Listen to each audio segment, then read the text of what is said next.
34. El radicalismo en el poder. Primer gobierno de Irigoyen. Neutralidad. Argentina. Reforma universitaria. La semana. Trágica. Protesta social en el sur. Alvear. Hipólito Yrigoyen fue un caudillo misterioso. El misterio, en efecto, rodeó sus motivaciones íntimas, su vida privada, las causas profundas de su inmensa popularidad y hasta sus convicciones doctrinarias, a cuyo respecto solo expresó alguna vez adherir a una confusa filosofía llamada krausismo, si bien, como presidente, demostró un gran respeto por la religión católica. Criollo, silencioso, cuando hablaba o escribía lo hacía en un lenguaje peculiar, enfático y elusivo al mismo tiempo, casi siempre enrevesado. Patriota, veló por la dignidad argentina, manteniendo una política internacional autónoma. Su madre era hija de un mazorquero ejecutado después de Caseros, hermana de Leandro Alem, con quien tuvo Irigoyen serias desavenencias. Nació en 1852, de modo que llegó a la presidencia ya sesentón, asumiéndola el 12 de octubre de 1816, en medio de un entusiasmo desbordante. La multitud, tal como ocurriera con Rosas en 1835, desenganchó los caballos del coche que lo conducía, tirando del mismo a pulso. Algo parecido sucedería el día de su entierro, pues la gente llevó el ataúd en vilo hasta la Recoleta. Estos fueron sus ministros: Ramón Gómez, Interior; Carlos Alfredo Becú, Relaciones Exteriores; Domingo Salaverry, Hacienda; José S. Salinas, Justicia e Instrucción Pública; Pablo Torelló, Obras Públicas; Honorio Pueyrredón, Agricultura; Elpidio González, Guerra; y Federico Álvarez de Toledo, Marina. Según se ve, contrariando una larga costumbre, las carteras militares fueron confiadas a civiles. Pronto, Pueyrredón reemplazó a Becú en la Cancillería y Alfredo Di Marchi a Pueyrredón, en Agricultura. Poco después de asumir, Irigoyen iría interviniendo las provincias una tras otra, con el propósito de remover las situaciones afianzadas en ellas y neutralizar su influencia en los comicios que allí se realizarían. Ello, naturalmente, le reportó problemas. En oportunidad de intervenir la provincia de Buenos Aires, feudo de Marcelino Ugarte, hasta los socialistas se aliaron con los conservadores para resistir la medida. Pese a lo cual, el doctor José Luis Cantilo se hizo cargo del gobierno en La Plata, como interventor federal. Irigoyen, según se ha dicho, mantuvo a todo trance la neutralidad del país en la Primera Guerra Mundial. Actitud esta que no depuso, pese a las presiones ejercidas sobre él para que la modificara, particularmente a partir del momento en que los Estados Unidos intervinieron en la contienda, cosa que ocurrió en 1917, al ser hundidos buques norteamericanos por submarinos alemanes, en virtud del bloqueo impuesto a los aliados. El 4 de abril y el 22 de junio del 17 se produjeron sendos incidentes diplomáticos, cuando sumergibles germanos echaron a pique los barcos argentinos Monte Protegido y Toro, sin causar víctimas.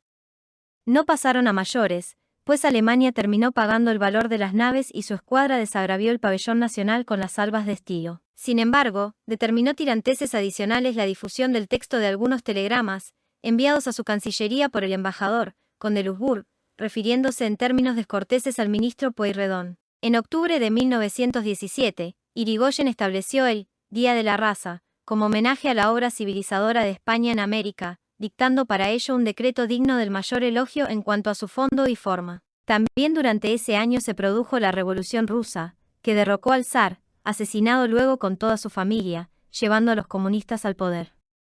Tales hechos repercutieron en el mundo entero, incluso en la Argentina.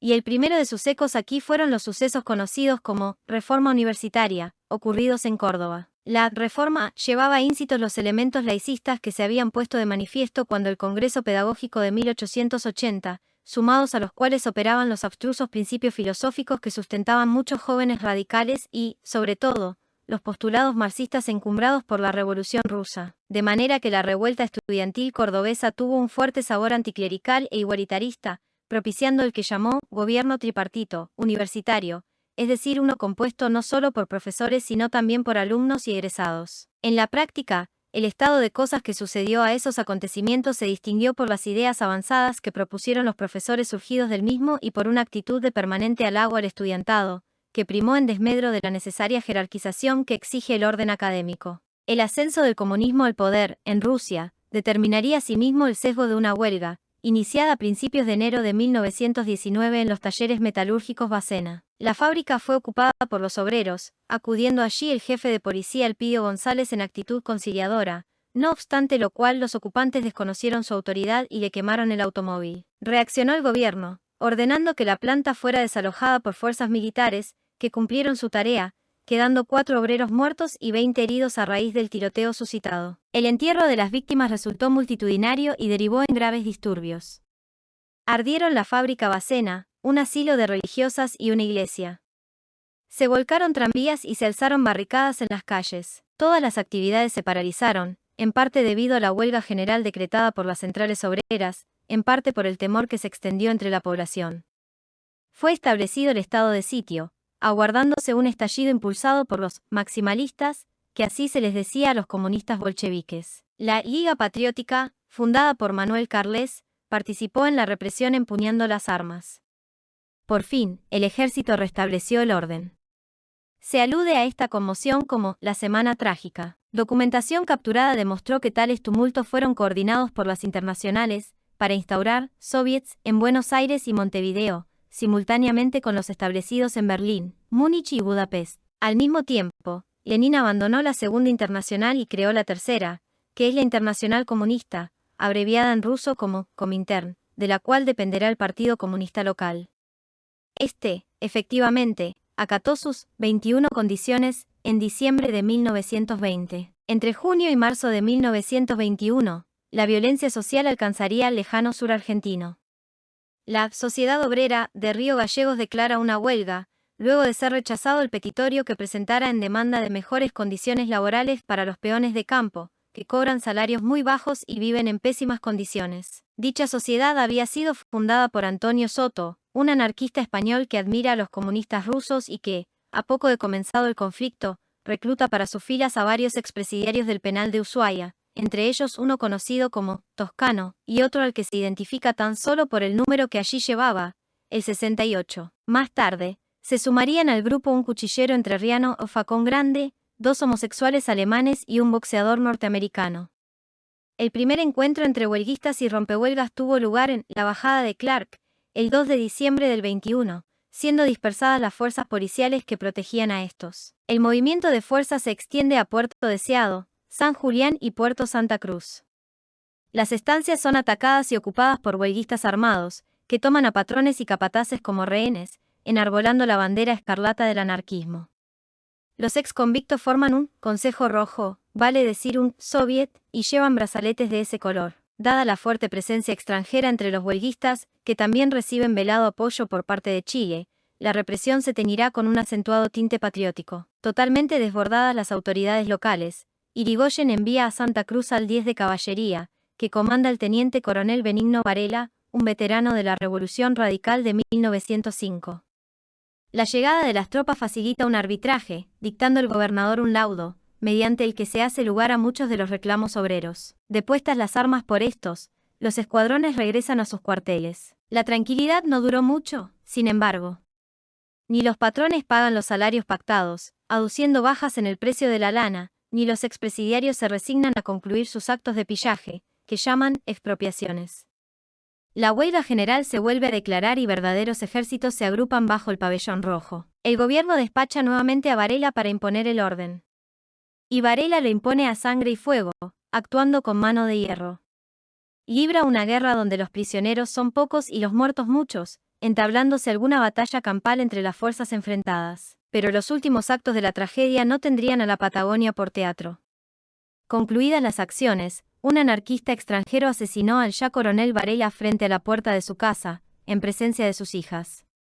Capturado el agresor, moriría a su vez, asesinado en la cárcel. Durante el primer gobierno de Irigoyen, fue presidente del Consejo Nacional de Educación el Dr. Ángel Gallardo, construyéndose a lo largo de su gestión gran número de escuelas e implantándose el uso del guardapolvo blanco para los alumnos de los colegios oficiales. Es también por entonces cuando el Congreso sanciona una ley de divorcio. Elevada la misma al Poder Ejecutivo para su promulgación, Irigoyen la veta. Los argumentos en que funda el veto son terminantes: la ley es inconstitucional, pues se opone a la religión católica que, según la Constitución Nacional vigente entonces, debe ser apoyada por el Estado. En noviembre de 1918 había terminado la Primera Guerra Mundial, con el triunfo de los aliados, Inglaterra, Francia, Italia, Japón, Rumanía y los Estados Unidos. Dejaba como saldo 10 millones de muertos, 20 millones de heridos y 12 millones de toneladas en buques hundidos. Pero, sobre todo, quedaba pulverizada tras ella la ilusión utópica del progreso indefinido que alentaran los hombres del siglo XIX, oponiendo a ese sueño la realidad terrible de una Europa destruida por la técnica, puesta al servicio de viejas pasiones que siguen bullendo en el espíritu humano. En enero de 1919 se firmó el Tratado de Versalles, cuyas cláusulas, implacables para con los vencidos, albergaban el embrión de otro drama, que se desencadenaría en 1939. A instancias de los Estados Unidos se formó la Sociedad de las Naciones, antecesora de las Naciones Unidas. No obstante su carácter teóricamente universal, resultaban discriminados en su seno los países recientemente derrotados y los que habían permanecido neutrales durante el conflicto. Irigoyen no aceptó esa situación, señalando que la sociedad debía acoger a todos los estados soberanos y no erigirse en la mesa de los vencedores. Pero, como su posición fue rechazada, los delegados argentinos se retiraron de la Sociedad de las Naciones, teniendo tal gesto vasta repercusión internacional. El 2 de abril de 1922 hubo elecciones presidenciales, imponiéndose en ellas la fórmula radical Marcelo T. de Alvear Elpidio González, sugerida por Irigoyen. Segundos quedaron los conservadores Norberto Piñero Rafael Núñez y terceros los demócratas progresistas, que llevaron como candidatos a Carlos Ibarguren Francisco Correa. Alvear es un clubman, nieto del general e hijo de Torcuato, intendente de Buenos Aires cuando el primer gobierno de Roca. Pertenece por ende a una familia tradicional, siendo no obstante temprano partícipe en las luchas contra el régimen. Se resiste sin embargo al personalismo de Irigoyen y, con el paso del tiempo, esta diferencia dará lugar a una quiebra en el Partido Radical, que se dividirá en personalistas y antipersonalistas o galeritas. El nuevo presidente forma su gabinete del siguiente modo: José Nicolás Matienzo, Interior, Ángel Gallardo, Relaciones Exteriores, Rafael Herrera Vegas, Hacienda, Celestino y Marcó, Justicia e Instrucción Pública, Tomás Le Breton, Agricultura, Eufrasio L. Loza, Obras Públicas, Coronel Agustín P. Justo, Guerra, y Almirante Manuel Domecq García, Marina. La gestión de Alvear resultó excelente.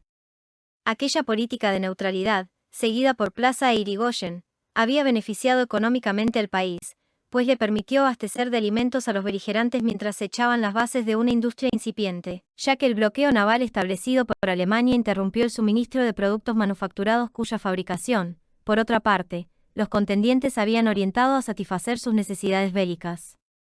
Alvear capitalizó la situación heredada, incrementando los recursos mediante una correcta administración. Durante su gobierno, estuvo al frente de YPF, Yacimientos Petrolíferos Fiscales, el general Enrique Mascouni, un militar patriota y eficaz, que impulsó de manera extraordinaria la empresa estatal puesta a su cargo, la cual pasó de extraer 388.888 metros cúbicos de petróleo en 1922 a 860.604, en 1928. A mi abuelo Gallardo le cupo recibir al príncipe Humberto de Saboya, hijo del rey de Italia, y al príncipe de Gales, heredero de la corona inglesa, cuando vinieron a visitar la Argentina por esos años. Pero también le tocó intervenir en un problema ingrato, que lo obligaría a actuar con extrema delicadeza para armonizar su condición de católico practicante con sus deberes de ministro. Ocurrió que, fallecido el arzobispo de Buenos Aires, Monseñor Mariano Espinosa, el Poder Ejecutivo eligió para sucederlo a Monseñor Miguel de Andrea, elevando la designación a Roma para que confiriera al electo su investidura eclesiástica. El gobierno procedió conforme al derecho de patronato,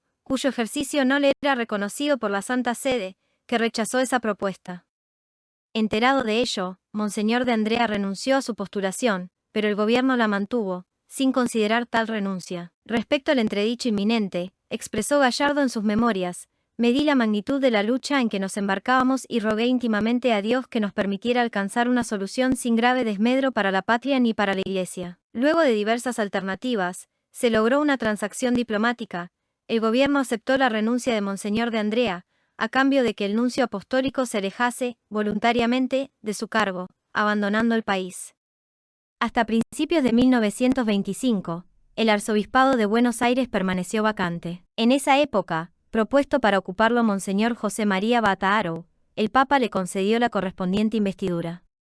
Y la llegada de un nuevo nuncio, Monseñor Curtisi, sirvió para limar las asperezas subsistentes. Sin embargo, la divergencia de fondo seguiría en pie hasta que, A fines de 1966, siendo presidente el general Juan Carlos Onganía, se firmó un acuerdo con la Santa Sede para resolver definitivamente la cuestión, con los alcances de un verdadero concordato. El inspirador de dicho acuerdo, que bregó incansablemente hasta lograrlo, fue el doctor Santiago de Estrada, digno nieto de José Manuel y heredero de su activa militancia. En la noche del 14 de septiembre de 1923, Luis Ángel Firpo, el toro salvaje de las Pampas, según lo denomina la prensa norteamericana, disputa con Jack Dempsey la corona mundial de los pesos pesados, en el estadio Polo Grounds, de Nueva York.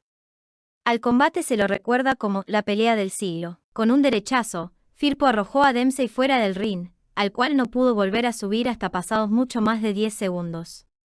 No obstante ello, el matador de Manassa, Dempsey, ganó finalmente por KO, luego de derribar varias veces al argentino. El 10 de febrero de 1926, Buenos Aires recibió con entusiasmo al hidroavión Plus Ultra, que, por primera vez, cruza por aire el Atlántico, partiendo, como Colón, del puerto de Palos.